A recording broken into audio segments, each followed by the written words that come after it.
Hi, Guido Fox here. Welcome by a new book report.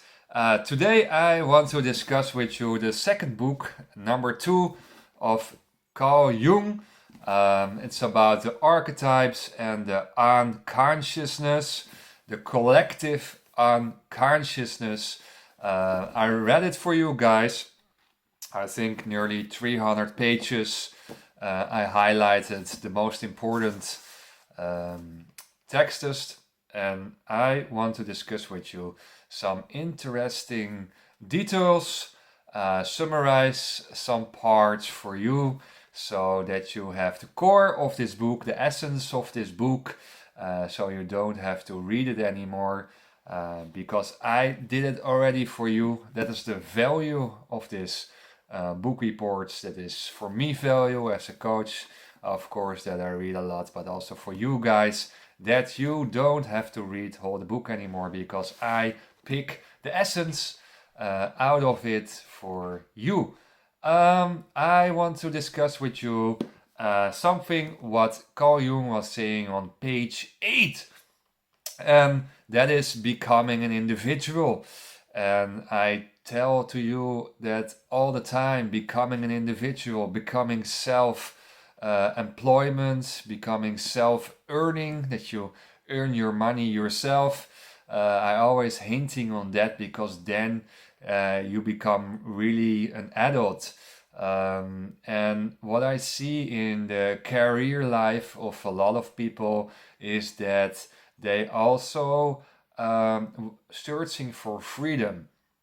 And if you're working in a big company or a big firm, that's okay. Do your job. If you like it, you have to do, but don't do it because of social pressures, or don't do it because of the money, or don't do it because you have to do it because of your parents. But still, if you work in a live and work in a very big firm and big company, you also want to have more freedom in your life, in your work life, because you want to go higher in the hierarchy to get your own employees, to have more freedom in your work, freedom in your agenda, decide by yourself things.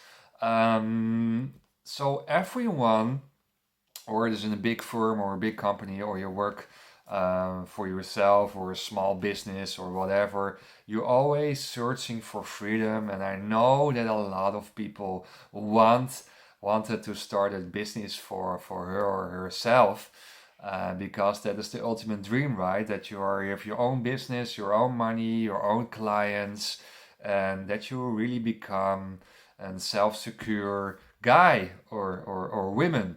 So everyone is searching for freedom, because if you have your own business, you have more freedom, you have more money, and you can buy more freedom with that money. So freedom is the way to go in all aspects of life. So his first analysis that a lot of people are searching for freedom, and why people are actually searching for freedom.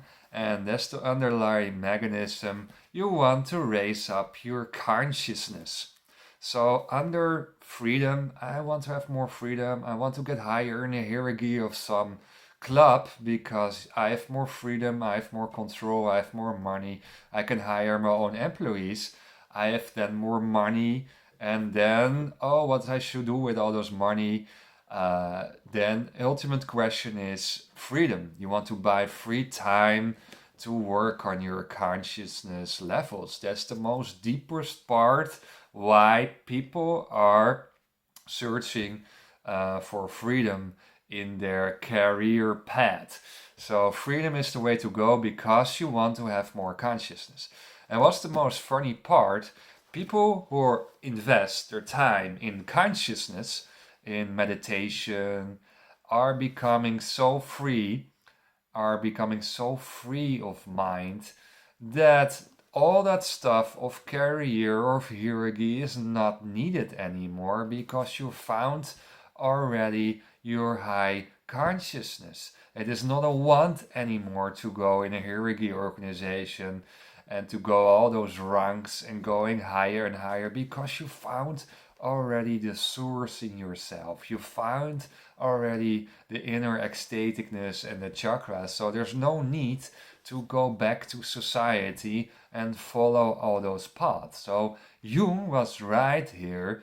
The underlying goal of every soul, of every human here, is consciousness. You are here to raise up your consciousness and raise up your own happiness and share it in the world. That is why you are here. And with freedom, the side effect, if you go for more freedom, is that you go away from the crowd. You go away from the crowd. You're going beyond the crowd. You're gonna raise above the crowd. Because you become a different person. You become a special person when you choose for freedom and you choose for consciousness. You become different. You are not anymore in crowd conditioning, crowd mental conditioning. You are not influenced anymore by the crowd, but you are beyond the crowd. You're above the crowd. You're raised up higher and higher in your consciousness levels if you choose for freedom in your life, and you become really an individual. That is what he is saying here. You don't become an average person anymore if you choose for freedom in your life. And it's not freedom or money. That's, you see a lot of coaches or spiritual teachers saying, no, money is dirty. It is or spiritual path or it is money and society and ego society. No, you can combine it, right? You can choose for money. You can earn money with a lot of love. Spend your money into consciousness. Spend your money into free time. I saw so many people are making so much money. What they're doing, they're going 2 weeks to a bounty island and spend all their 20 to 30,000 euros in a holiday. And the rest of the year they work 60 to 80 hours. You know, you can buy with those 30,000 euros, you can buy so many freedom back, you know. So many meditation hours, so many sport hours that you work on your body or something, or healthy food, or time for your friends, or social wise. So be aware of where your money is going, right? Be critical where you spend your money at, and don't spend your money because your neighbor is going on holiday or your colleague is going on holiday with his boat that you have to do it also, right? So step away from social pressure. Step away from low crowd conditionings. Be a little bit more individual. Be a little bit more stubborn. Choose for yourself in this life.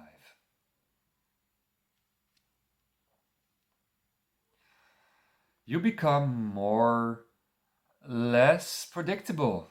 That's an interesting analysis from Jung. If you step out the crowd, you're becoming less predictable. You become more spontaneous. You have maybe different opinions. Maybe you change more from opinions because you're not a robot anymore. I was walking today along the university and I see all those computer skirms and people are sitting the whole day in rows and listening to colleges. It's like a productive chicken machine. Society wants robots that you work from 8 to 6 every day. The same thing, the same procedures. So society is made for roboting. You have to be a robot. And if you step out of crowd conditionings, if you choose for yourself, then you become more spontaneous. And you can have different opinions about cases. You can change also your opinions. You will be stable and flexible together. You can change your opinions because you are water. You have the power to change your opinions because your ego is very low. So you have the power and the mood to change your opinion that someone is saying to you, hey, first you say A and now you say B. And I am proud of that I changed my opinion. And I'm not scared that someone else is saying, hey, you're so inflexible or inconsistent. And you were fault earlier. I did something wrong earlier because I said A.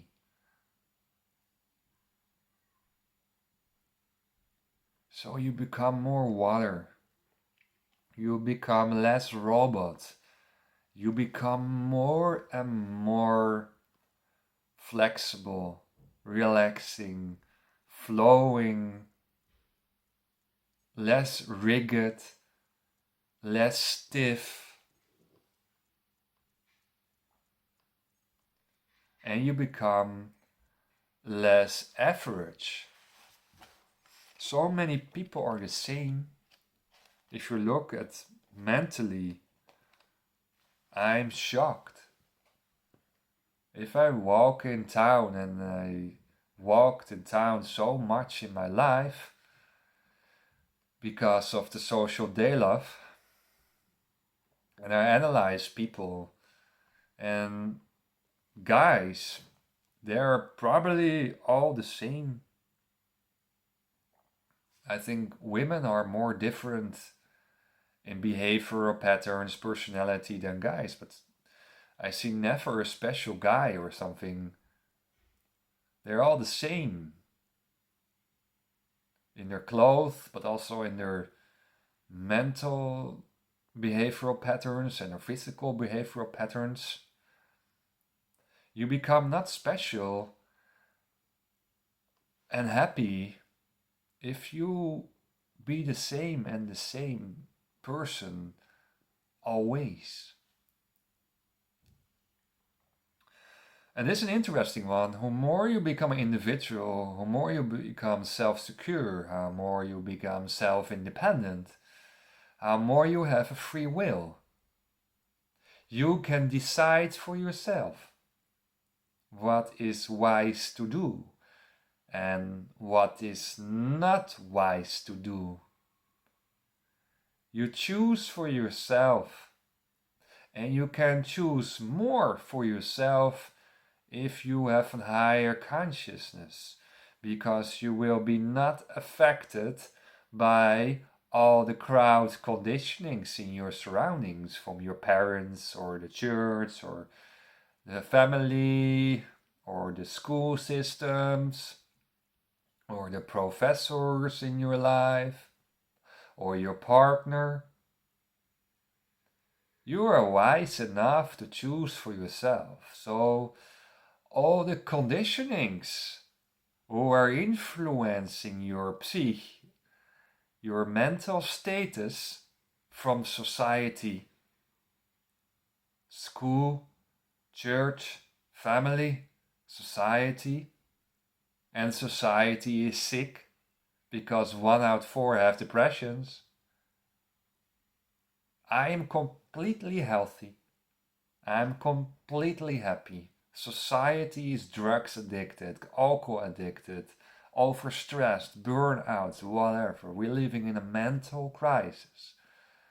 But all those society conditionings, what is pressuring on you,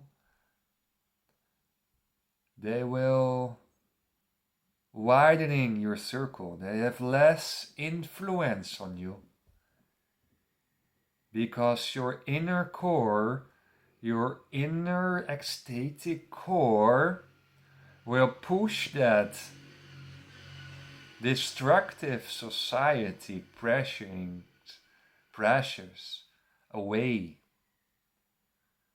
And because you push those conditionings away, you have freedom to develop yourself, freedom to create a higher consciousness, and you create also a deeper free will.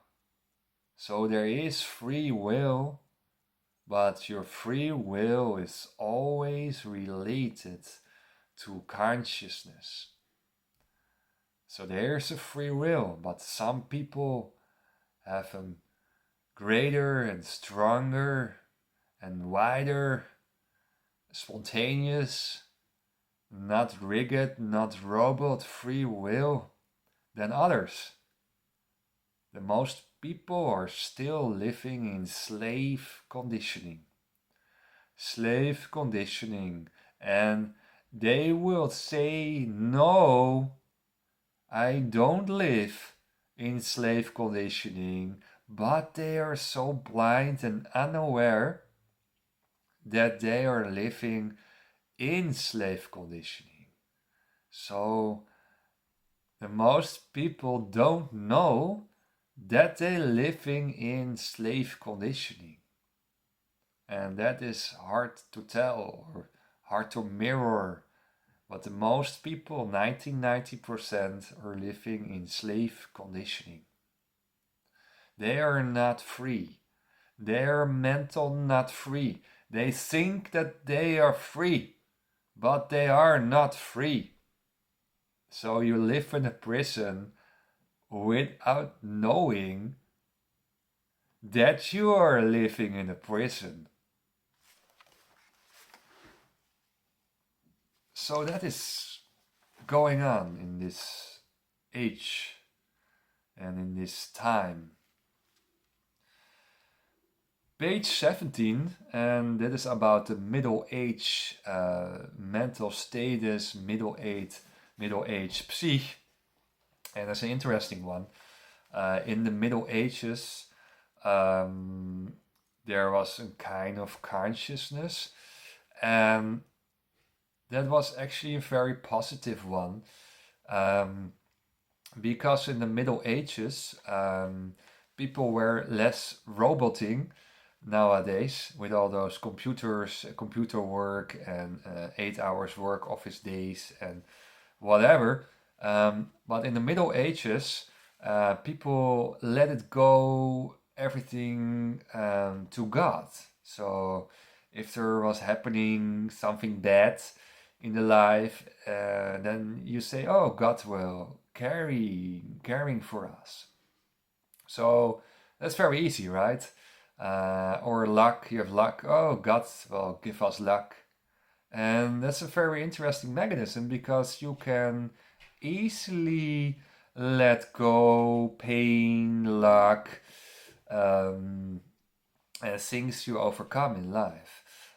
So that's easy to let go a lot of mechanisms in your mental status.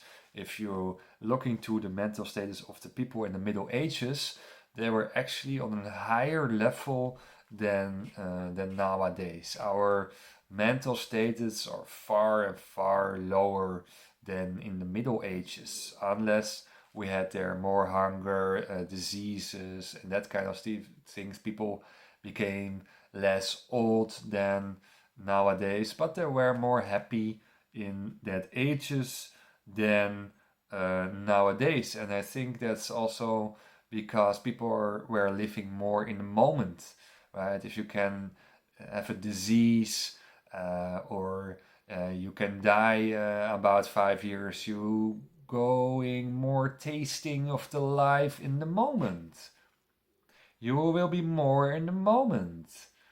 And now people are living more in the past and in the future. So people were in contact with more real tough natural life in the Middle Ages.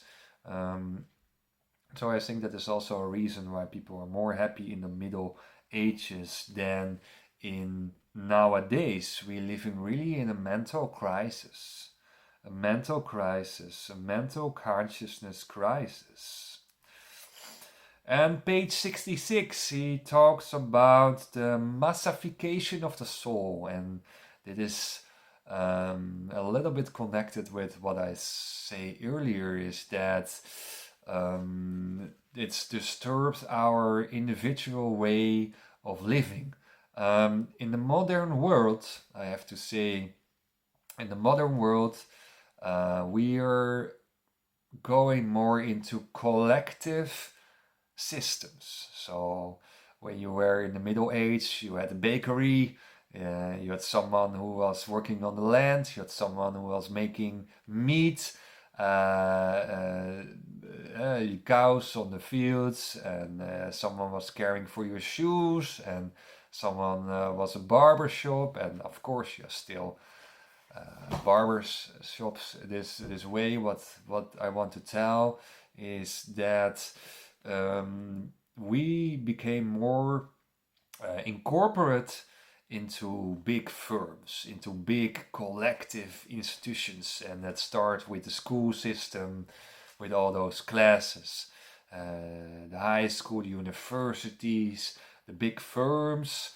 We are more into collective enterprises, businesses, and therefore it is difficult to escape. It's difficult to stand up for yourself, to being non-conform, the line of the company or the line of the institutions. And that's disturb our individual process, the process of going for freedom and becoming a reflection of your own soul.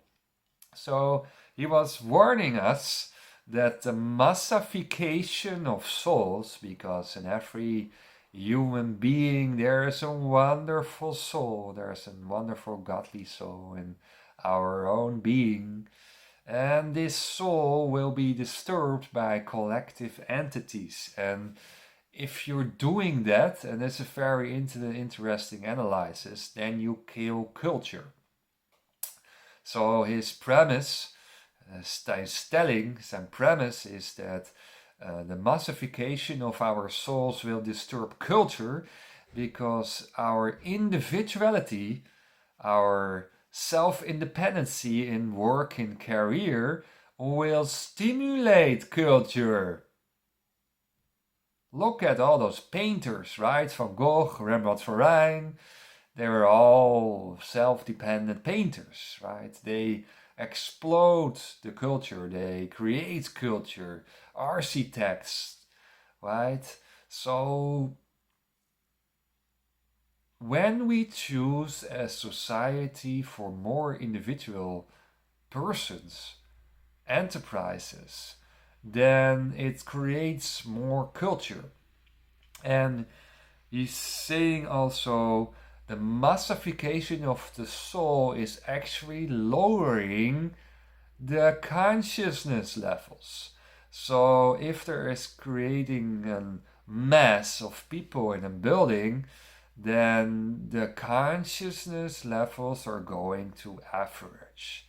That's logic, right? Or more people in a place, or more average the consciousness levels become. That's also what you see in conversations, right? The level is going down here because we are with more people in this room. And more people in the room, how lower the talks become. And that's the same system in all those collective entities. And he say, okay, that is infective, the lower consciousness, and that can be dangerous. Look at Germany in 1938 or before, when the Nazis were coming into town, into politics, into the formed groups, right? The Hitler Jugend in those small towns, and that was a reason from massification of the soul and collectiveness and lowering the consciousness levels. And yeah, of course, if Osho was leading that kind of groups, then the conscious levels were higher. But Hitler had a very low consciousness, so that's also not good for the group process. So he warns us, Jung, that massification, collectiveness, will leads to lower social lower social circles, lower social dynamics,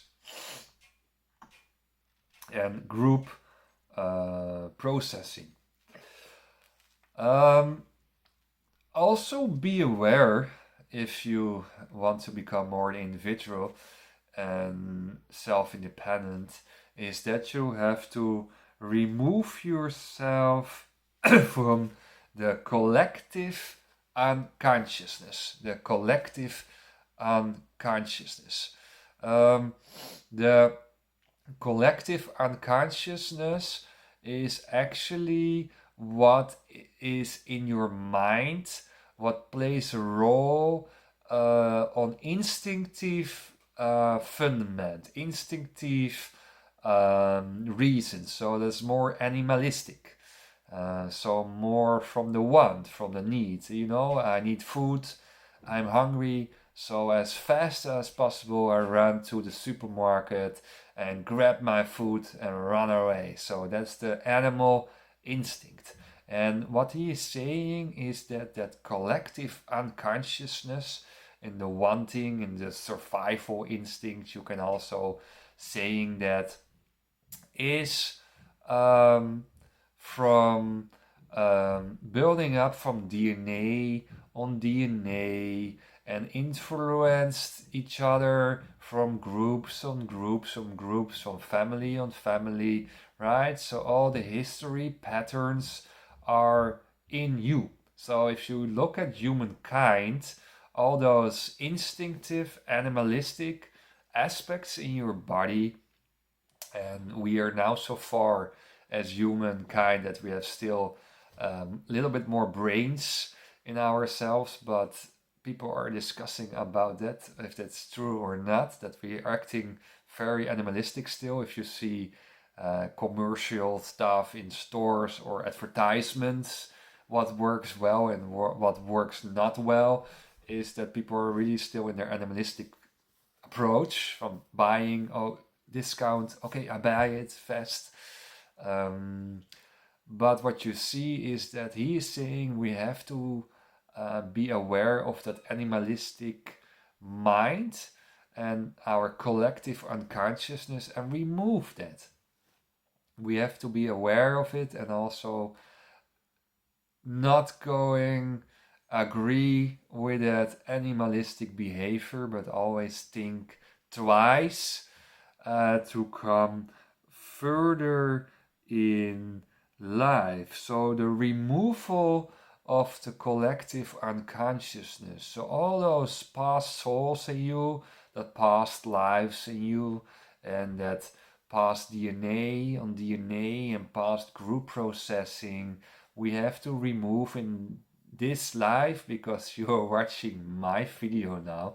So removing of your past collective unconsciousness, what is incorporated as a destructive force in your mind, in your psyche. So that's what he is calling the individual process. The process of individuality, to remove ourselves of the archetypes.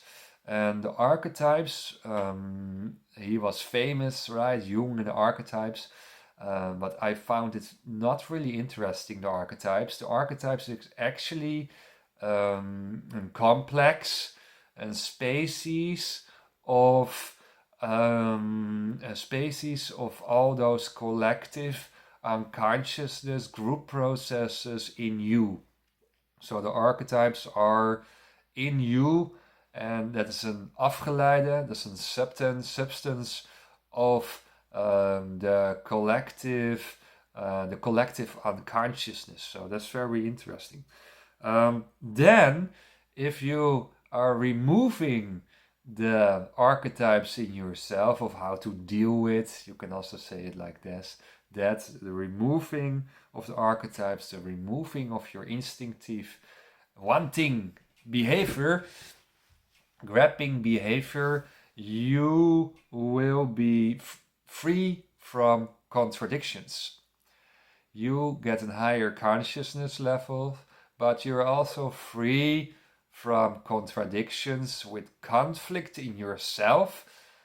So the conflict in yourself will disappearing, and also the conflict with the outside world.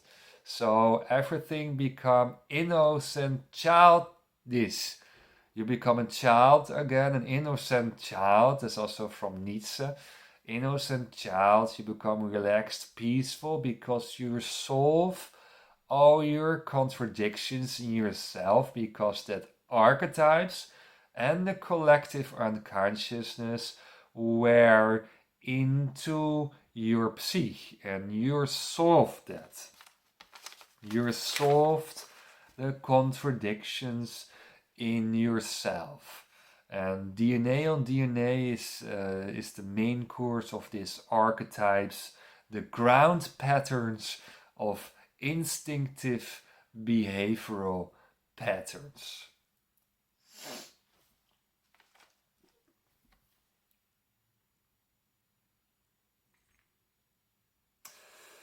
And one of the archetypes I want to discuss with you, I found that archetype very interesting, is the mother-daughter dynamic, the archetype of mother-daughter. And what you see is that some women are still in a kind of toxic dynamic with her mother, because the mother is always caring still for the daughter in her life. And also it happens with men and the father of the man, but that's less, but they have other problems. I don't want to discriminate here. But what you see is that the mother is constantly caring for the daughter, and there is some strange dynamic there that it's not easy to let the daughter go, and that the mother is constantly caring for her daughter still, even when she is 35 or 40. And that dynamic is what he's saying from the past, and from past DNA that is always caring in group dynamics. Because when we lived in the past, we were living still in the groups, right? We were living still with the mother and the grandmother, the grandfather in one small group in the jungle. So that archetype is still going on in our daily life, and he is saying, okay, because the daughter has never become self-independent and not caring for herself completely, not come over this dynamic, she will not raising her consciousness level and not becoming free. And the evolution of mankind is that we step out of the small social circles, so out of small jungle circles, and that we going more for ourselves and becoming more self-dependent, self-aware, and have more consciousness and more freedom and more healthy mind, and that we stepping out of those circles and then connect with the world, then connect with the surroundings. So that's the evolutionary process of humankind. And this archetype, the mother-daughter archetype, is disturbing that process, is disturbing the self-dependent process of the mother-daughter line. And those mother-daughter are still dependent on each other in whole their life. So yes, we are going from more the primitive human beings, and we are still quite primitive, to more the innocent child. And that's also the Nietzsche line. Nietzsche was saying we start as a camel. We pump up all the knowledge of society. The camel is pumping up his water, right?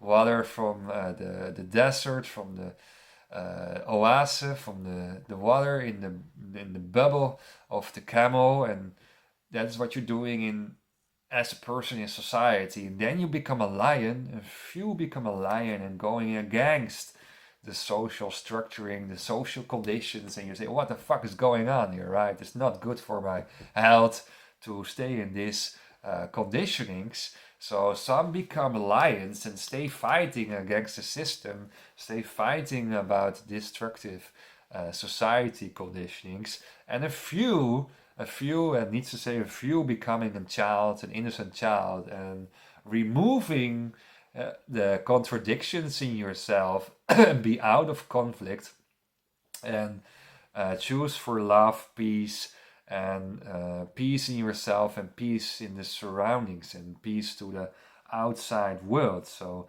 that's the process of synthese, and becoming a child godness. So you have still a chance to become a child godness, and go further in your life. So child godness will be here the purpose to grow really into your life. The last topic is hermaphrodism, and it's an interesting one. If you go into the child again, you become a reborn person. Probably you're also balanced in your female and in your male energy. So your energy will be more balanced and reach the same level if you're born again. If you're opening your hidrada, if you're opening your inner chakras, you will be reborn again, and you will be synthese, you will be out of conflict, out of contradictions, and you become more total. You'll become more total being in your behavioral patterns, and you can switch from the male to the female approach, from the female approach to the male approach, and you become more a full balanced person, and ultimate, it brings you more and more inner ecstatic happiness in yourself if you are a more full human, full human energy balanced person. So what Jung is also saying, the Superman is becoming hermaphrodism, is that he is female energy and male energy is very equal in balanced with each other. Thank you for watching this wonderful video about Jung, the archetypes, and the collective unconsciousness. And I would like to see you again by the next episode 3 of the Jung row. Wish you a very good day. Hi.